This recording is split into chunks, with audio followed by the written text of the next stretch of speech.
1분기 증시가 외국인에 의해 좌우된 점을 감안했을 때 이 앞으로는 해외 시각이 더 중요하지 않을까라는 생각도 드는 대목입니다. 오늘은 이 문제에 대해 알아보겠습니다. 도움 말씀에 한국경제신문의 한상춘 논설위원 나와 계십니다. 안녕하십니까? 네, 안녕하십니까? 네, 지난주 이 시간을 통해 은행 위기가 한 차례 완료됐다라고 진단을 내렸었죠. 사실 조금 성급하지 않나 이런 생각도 들었는데요. 다행히 지난주 증시를 보면 확실히 좀 안정된 느낌입니다. 네, 오늘 그 홍앵커랑 우리 최보아 캐스터랑 같이 진행하는 과정에서 예. 상당히 좀 이렇게 밝고 이렇게 안정적인 이렇게 느낌을 받았는데요. 원래 전통적으로 보면 4월 증시가 상당히 좋습니다. 예. 국내 그 증시 전문가들은 2,500 돌파가 어렵다 하는데 경우에 따라서는 오늘 중으로도 2,500 돌파도 이렇게 가능하지 않겠느냐 하는 이 조심스러운 이렇게 전망을 해보는데요. 예. 그만큼 이렇게 지수가 뭐 얼마 도달하느냐 이 여부 관계없이 분위기는 좋다 이렇게 됐습니다. 예. 일단은 지난 그 주말로 기일로 해서 은행 위기 문제를 이렇게 3월달 점철됐던 3월 증시가 마무리됐는데요. 3월 증시 미국 증시의 주가 상승폭을 한번 3대 지수별로 한번 보겠습니다. 예. 3월 변동성을 이렇게 보면 다우가 1.9%, 그다음에 S&P가 3.5%, 그리고 나스닥이 많이 올랐죠. 3월 한 달입니다. 8.7%에서 누차에 말씀드렸습니다는 이번 은행 위기는 리먼 사태와 다르다 하는 이런 걸 여실히 보여준 대목이 아닌가 생각합니다. 예. 그리고 투자자들도 이게 주가가 은행 위기라든가 이런 거 떨어지면 항상 과거의 경험이 있기 때문에 체리피킹의 어떤 기회를 생각하기 때문에 예. 투자자분들이 상당히 성숙한 이런 측면도 은행 위기에도 불구하고 주가가 오히려 올라간 이런 현상이 아닌가 생각합니다. 그리고 올해 1분기에 작년에 그 4분기에 증시 붕괴한다 이렇게 시각이 많고 일부 코스피라든가 이런 데 1,800, 1,500까지 전망했던 시각이 잘 들어맞지 않다 보니까 올해 1분기는 넘겨줬죠. 예. 그래서 올해 1분기에는 세계경제 그레이트 리세션 또 증시가 작년 4분기 안 붕괴됐으니까 올해 1분기에 붕괴된다 하는 시각이었는데요. 올해 1분기는 한번 보겠습니다. 다우가 0.4% 올랐고요. S&P가 7% 올랐고 나스닥이 많이 올랐습니다. 예. 16.8% 많이 올랐죠. 그래서 사실은 연초에는 주가가 좀 안 좋았습니다. 경기도 상당히 좀 우려웠습니다. 그래서 일부에도 얘기했던 비관론이 현실화되는 게 아니냐 하는 시각이었었는데요.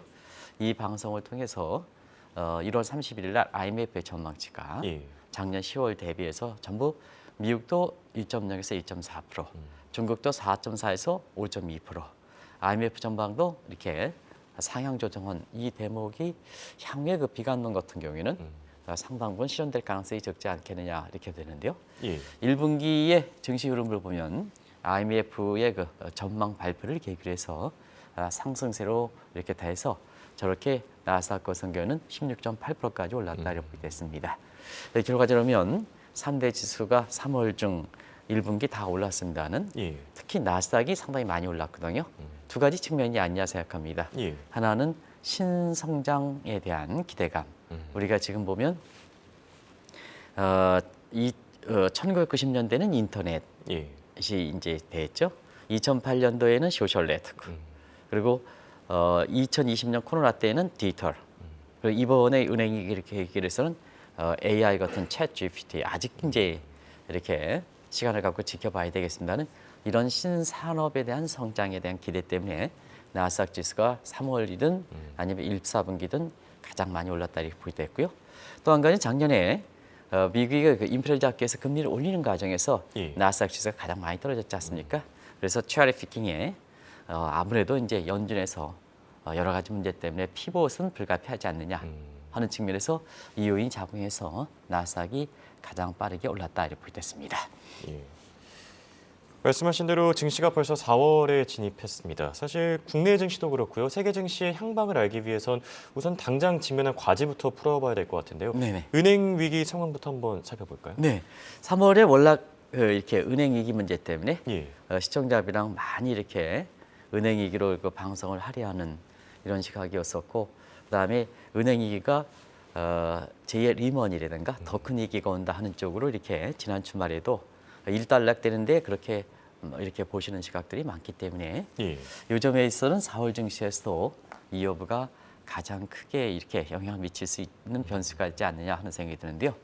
우리가 지난주에 저 표현을 그대로 들고 나왔습니다. Blessing in disguise를 우리 홍영커랑 전화위복으로 해석될 것이냐, 아니면 지금의 안정세가 이렇게 또 다른 이렇게 큰 위기를 오기 위한 위장된 축복이냐, 똑같이 해석을 가능할 수 있다. 그런데 우리는 제목을 전화위복으로 달았고, 그다음에 지난주 그 금요일 방송에서는 일단 은행 위기는 완료됐다.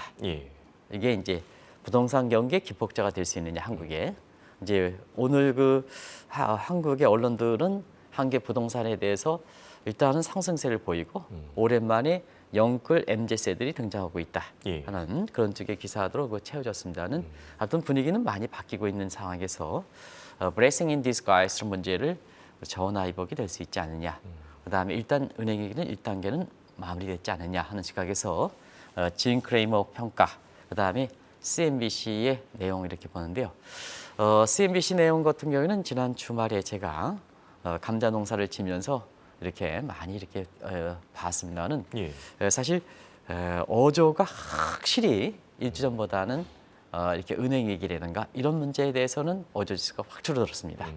그래서 전일에 방송했던 정점을 지났다, 피크를 쳤다 하는 그런 내용이 방송에서도 그대로 고스란히 숨겨지는 분위기, 이런 것을 월가의 그 분위기를 그대로 전해주는 모습이다 이렇게 보겠습니다.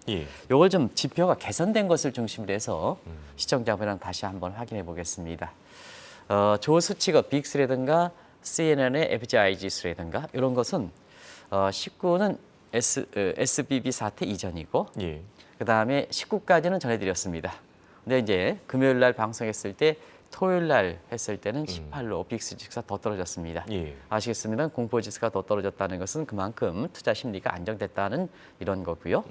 그다음에 FGI 그 공포 탐욕 지수를 이렇게 본다면 SB 사태 이전에 48이었습니다. 그리고 금요일 날 전해질 때 43까지 회복되고 있다. 근데 지금은 49 정도로 해서 오히려 SB 사태보다도 더 이렇게 FGI 지수가 더 올라갔다 이렇게 됐습니다. 그리고 은행 ETF, 이번에 은행이니까 은행 ETF 거래량도 SB 사태 이전을 완전히 회복된 거로 나오고 있습니다. 이런 점을 감안해 볼 때 사실상 세 가지 지표를 이렇게 볼 때는 이제는 은행 위기는 일단락됐다. 이렇게 이제 보시면 되겠고요. 그다음에 역시 이렇게 일단락되다 보니까 지난주에 여러 가지 외신이라든가 CNBC 방송에서도 왜 이렇게 리먼 사태와 달리 이렇게 잘 대응했을까 하는 측면에서는 트럼프의 기소 실식에도 불구하고 경제 뉴스에 있어서는 이 뉴스가 가장 많이 정상했는데요. 어쨌든 우리도 이 방송을 통해서 앞서 진단해 드렸습니다는 바이든 정부의 초기 대응이 상당히 이익 보게 잘 됐다 하는 평가가 줄고 있다 이렇게 보시됐습니다. 여기에 증시를 좌우할 최대 변수, 아무래도 연준의 통화 정책이 될 것 같은데요. 이번 은행 위기로 계기로 통화 정책이 좀 바뀌겠습니까? 바뀌겠죠. 이번에 그 은행 위기 이 사태로 인해서 가장 곤혹스러운 게 페드라든가 파월 의장 그리고 페드 인사들이다 이렇게 이제 보시면 되겠습니다. 다행히 페드 입장에서는 제가 다행이라는 표현을 썼습니다. 근데 증시 입장에서 다행이라는 표현을 쓰겠습니다.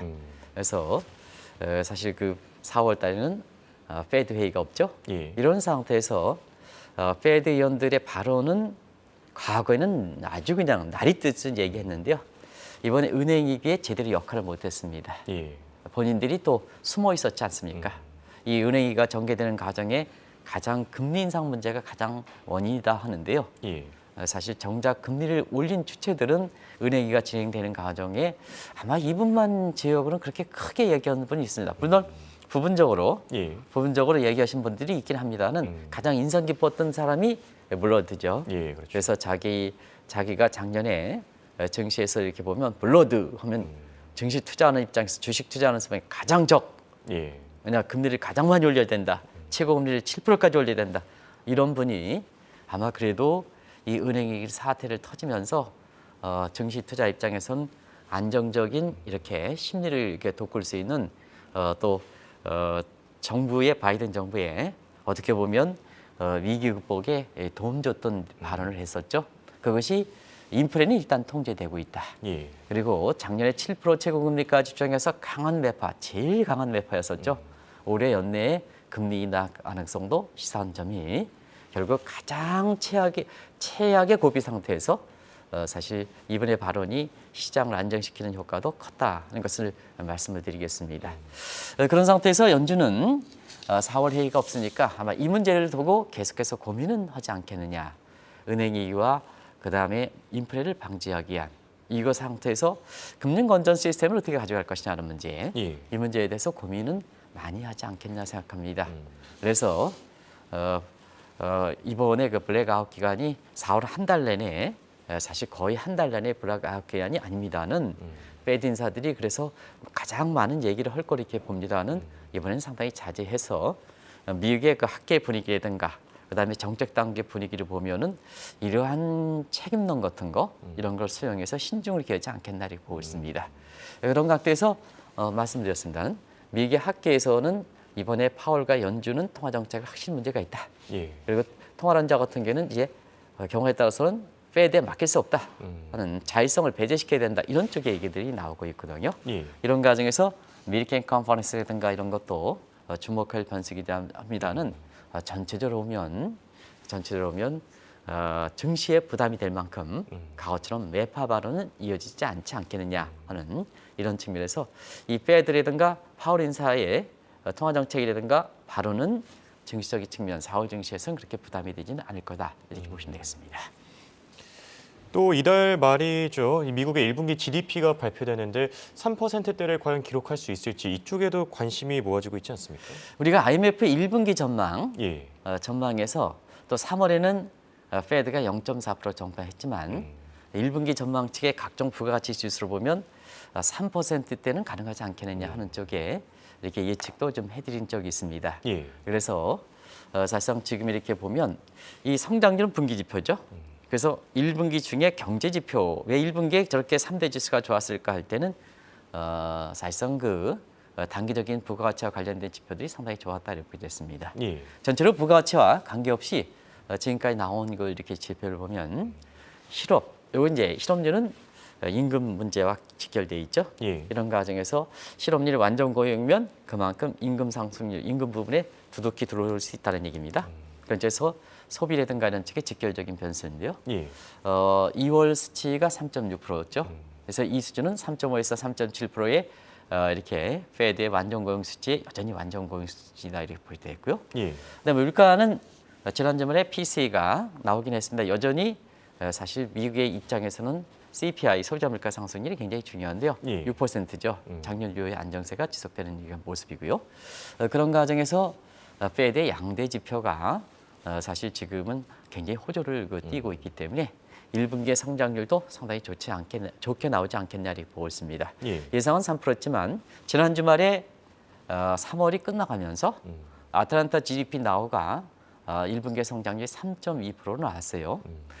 그러면 작년 3분기 3.2%, 4분기 2.9%, 그다음에 다시 애틀란타 GDP 나우로 본다면 3.2%. 그러면 거의 작년 3분기 3.2%를 그대로 복귀하는 거죠. 예. 스네이크 형태를 치지만 경기 사이클적인 측면에서는 사실 노랜딩을 재확인할 수 있다는 것을 좀 말씀을 드리고요.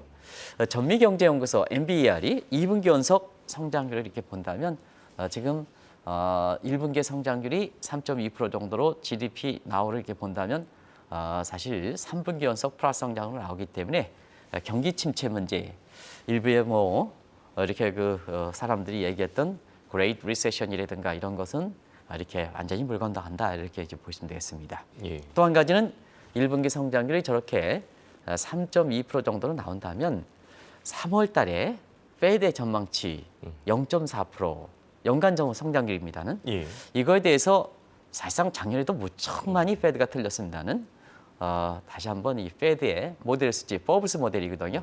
이 모델에 대한 예측력에 대해서 굉장히 학계를 중심으로 해서 거세게 나올 거다. 저렇게 예측 모델이 틀린 상태에서 통화 정책을 맡기니까 이 모양이지 이런 쪽이 나올 수도 있을 거다. 이런 비판이 세게 붙을 거다 하는 걸 말씀드리겠습니다. 예.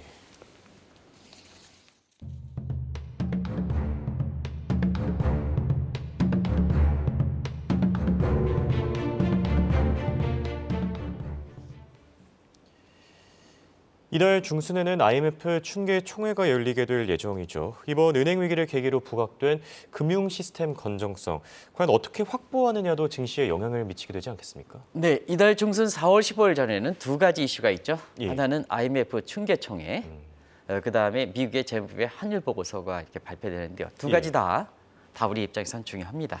근데 4월 증시와 관련해서는 사실 IMF의 전망치가 더 중요하지 않냐 생각하는데요. 우리가 이제 이 전망치 우선순위를 시청자 여러분 주목하실 필요가 있습니다. 예. 왜냐하면 2021년 4월 달에 4월 소비자 물가가 5월 달에 발표하면서 인플레 쇼크가 발생했었는데요. 페드보다 먼저 2021년 10월 달에 연차 총회에서 회원국들의 인플레를 방지하기 위해서 우선순위를 둬라. 이게 결과적으로 이 포착을 알았다면 사실 그때 주식을 전부 오히려 이렇게 차익신을 했더라면 작년에 주가가 떨어지는 국면을 피해갈 수가 있었던 대목이거든요. 그런 측면에서 보면 IMF가 이번에 춘계총회에서 성장률의 상향 조정 여부도 주목되겠습니다는 우선순위를 어디 둘 것이냐.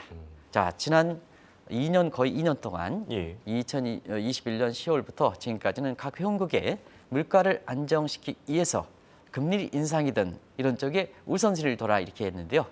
이번에 은행위기가 비교적 미국뿐만 아니라 세계에서 보면 3대 국제금융의 중심지에서 이렇게 발생했었거든요. 미국이 그렇고 스위스는 뭐 전통적으로 사실 굉장히 안전자산에서 보면 아주 중심지 아니겠습니까? 그리고 이렇게 도이치뱅크 독일도 아주 채권 시장을 보면서 중심지거든요. 그리고 그 이전에 영국까지 나왔으니까 세계 4대 중심지에서 이번에 문제가 터졌거든요. 그러다 보니까 전체적으로 세계 금융 시스템 문제에 대한 건전성 회복적으로 사실 우선순위를 좀 이렇게 바뀌지 않겠나 이렇게 보고 있습니다. 그러면 인플레 방지를 위한 금리 인상의 우선순위에서 금융 시스템 방지를 위해서 이게 우선순위를 둔다면 증시 입장에서는 그렇게 마이너스 요소가 아니다. 오히려 플러스적인 호조다. 그래서 벌써부터 은행주들 중심으로 해서 지난 주말에 강하게 반등한 것이 아닌가 이렇게 보고 있습니다. 또 세계 3대 평가사들도 이달에는 정례 평가를 시작하는데요. 은행 위기가 발생한 만큼 평가 결과가 주목받지 않겠습니까? 네, 3대 평가사 이번 주부터 시작되죠. 이번 주에 시작되는데 가장 먼저 한국을 먼저 온다 그래요. 여러 가지 이제 궁금증이 있으니까. 근데 사실 한국이 이렇게 먼저 오고 아마 발빠르게 윤석열 정부 입장에서는 준비하는 걸로 이렇게 알고 있는데요. 사실 미국도 이게 이미 이 홍앵커 입을 통해서 연방부채 상환이 지금 이렇게 지연되는 과정에서 미국 정부가 지금 비상현금 가지고 이렇게 경직성 경비를 이끌어가는 좀비 정부 아니겠습니까? 공화당의 반대로 인해서. 그리고 이번에 이런 얘기도 쳐졌지 않습니까? 그리고 무디스 입장에서는 미국의 신용등급의 하향 조정을 이미 경고한 상태거든요. 그리고 사실 미국의 금융 시스템에 대해서도 SB 사태라든가 터진 거를 계기로 해서 금융 시스템에서도 전망 부분에 스테이블에서 네거티브로 안정해서 불안정적으로 이렇게 전망을 한 단계 조정된 입장에서 볼 때에는 미국에 대해서 국가의 신용 등급이든 은행 시스템의 등급이든 어떻게 조정할 것인가 하는 측면도 4월 증시에 굉장히 관심이 될 것으로 이렇게 보이고 있고요. 그다음에 중국도 굉장히 큰 문제가 될 거로 이렇게 봅니다. 이 헝다그룹 사태를 계기로 해서 지난 2년 동안 중국의 신용 경색 문제, 디폴트 문제 아직 정리되지 않은 상태거든요. 근데 이번에 무디스가 중국의 인민은행 전망치에 대해서 중앙은행의 전망에 대해서 사실 스테이블에서 네거티브로 불안정하게 이렇게 한 단계 내린 상태거든요. 그래서 중국도 이렇게 어떻게 되느냐 하는 측면이 양대 경제 대국과 관련된 신용등급 조정 문제가 있기 때문에 이번에 3대 평가사의 이달부터 시작되는 정례 평가 결과도 4월 증시에 굉장히 큰 영향을 미칠 것이다. 그리고 한국의 간판 기업, 우리는 국가 등급보다도 간판 기업에 대한 등급을 어떻게 할 것이냐 하는 측면, 이 측면도 관심 있게 지켜보실 필요가 있다는 것을 말씀드리겠습니다. 그리고 벌써 어닝 시즌이 돌아왔습니다. 4분기 실적 발표가 엊그제 같은데 벌써 1분기 실적 시즌이 또 다가왔네요. 네, 1분기 실적이 이제 빠르면 이번 주부터 시작되죠. 예. 벌써부터 삼성전자가 국내 같은 경우는 1분기에 마이너스 95% 이렇게 실적 악화가 예고된다 해서 이 어닝 시즌에 대한 올해 1분기 어닝 시즌에 대한 관심이 상당히 높은 것 같아요. 예. 근데 이제 코로나 이후에서 보면 예상치 대비해서 실적치가 어떻게 되느냐. 낮으면 시역이고 실적치가 예. 예상치보다 웃돌면 서프라이즈가 되는 거죠. 그 점이 굉장히 중요하다 이렇게 보겠습니다. 예. 지금 예상보다도 예상 대비해서 실적치가 어떻게 나오느냐 이렇게 이제 중요하다 이렇게 보겠습니다. 낮으면 예상치 대비 낮으면 시역이고 올라가면 비록 예상치가 낮게 나오더라도 주가에는 플러스다 이렇게 보겠습니다. 그 대목을 보는 측면에서 사실 이번에 같은 경우에는 굿윌에 대한 자산 가치에 대한 무형의 자산 가치에 대해서 은행위기가 터졌기 때문에 예. 무형의 자산 가치에 대해서 어떻게 평가할 건가 1분기 기업들의 실적에서는 굉장히 관심이 된다 이렇게 보여졌습니다. 그래서 이 대목이 좀 어렵긴 했는데 일전에 한번 말씀을 드리게 됐어요. 예. 1분기 실적이 이 굿윌에 대한 라이트다운 문제, 라이트업 문제 이 문제인데요. 지난번에 시청자분 라이트다운은 가치와 무형 자산에 대해서 아주 저평가고요. 라이트업은 굉장히 고평가다 이렇게 보여졌습니다. 이것이 각 은행을 비롯해서 어떻게 평가를 마치느냐가 1분기 실적을 상당히 관심이 될 거로 이렇게 보이는데요. 지금은 은행위기가 예상보다는 빨리 끝났습니다. 그런 과정에서 저가 매릿이 이미 미국 증시에서 반영을 하고 있습니다는 은행주에서 반영을 하고 있습니다는 이런 라이트다운 문제가 체리피킹의 하나의 요소가 될 수 있다는 측면에서 두 가지만 말씀드리겠습니다. 예. 시청자 여러분, 삼성전자가 마이너스 95% 이게 중요한 게 아니라 예. 이게 실적치가 이보다 높지 않느냐 주가 요인이다. 두 번째는 굿윌에 대해서 이렇게 라이트다운 문제가 있기 때문에 경우에 따라서는 체리피킹의 그 요인을 제공할 수 있지 않느냐. 전통적으로 보면 4월 달에 증시가 좋은 것도 바로 이런 계절적 요인이 반영돼서 그렇다는 것을 말씀을 드리겠습니다. 말씀하신 대로 실적 전망치가 좀 낮게 잡혀도 어쨌든 서프라이즈를 기대해 보면 되는 거니까요. 네네. 너무 우려할 필요는 없을 것 같고요. 끝으로 올해 한국 증시를 보면 외국인의 역할이 참 컸던 것 같습니다. 그런 만큼 코스피의 최대 변수 원달러 환율과 외국인 수급이 되지 않겠습니까? 네, 사실 1분기가 끝나면서 예. 이렇게 평가를 국내 증시하는 것 같아요. 무역 적자도 뭐 200억 이상 됐고 작년에 4분기 성장률이 마이너스 0.4% 역성장했는데도 불구하고 이렇게 주가가 우리 같은 경우에는 자 작년 10월째 증시 분계론자가 2,100에서 1,800, 1,500까지 얘기했던 것이 지금 얼마큼 올랐습니까? 2,500 지금 2,470인가요? 예, 이렇게까지 올라왔지 그렇습니다. 않습니까? 많이 올랐죠. 이렇게 된 이유는 결국 외국인의 향방에서 굉장히 중요하다. 우리 정영국 PD께서 2,476이네요. 예. 지난 주말 건가요? 예. 수치가 3개월 동안은 9% 거의 10% 올랐네요. 굉장히 많이 올라간 이유는 뭘까 하는 측면에서는 역시 외국인들이 중요하다 이렇게 이제 보시면 되겠습니다. 예. 외국인들인데요. 2분기에 특히 4월 달거든은 미국의 재무부의 환율 보고서도 발표할 걸로 이렇게 봅니다는 한국은 무역 적자가 적자폭이 되기 때문에 일단은 환율 보고서에 의해서 국내 증시에 이렇게 악자가 될 수 있는 소지는 적다 하는 걸 말씀드리겠습니다. 예. 그러다 본다면 외국인들 같은 경우에는 사실 미국의 페드 정책이 강한 매파 쪽으로 이렇게 해서 킹달러, 갓달러 이 문제가 지금은 누그러지고 지금 지난주에 국제 금융시장에서 주목할 변수는 사우디가 중국으로 붙었고 중국과 러시아 간의 정상회담에서 그 위안화 결제 비중이 굉장히 크거든요. 예. 그리고 브라질이 지금 중국의 시진핑과 붙으면서 무역에서는 위안화 이렇게 결제 비중이 높이겠다 하는 측면이 사실 내일 정도에는 제가 달러 임페리얼 서클과 위안화 임페리얼 서클을 가지고 다시 한번 분석해 드리겠습니다. 최근에 위안화 결제 비중이 아주 빠르게 올라오고 있습니다.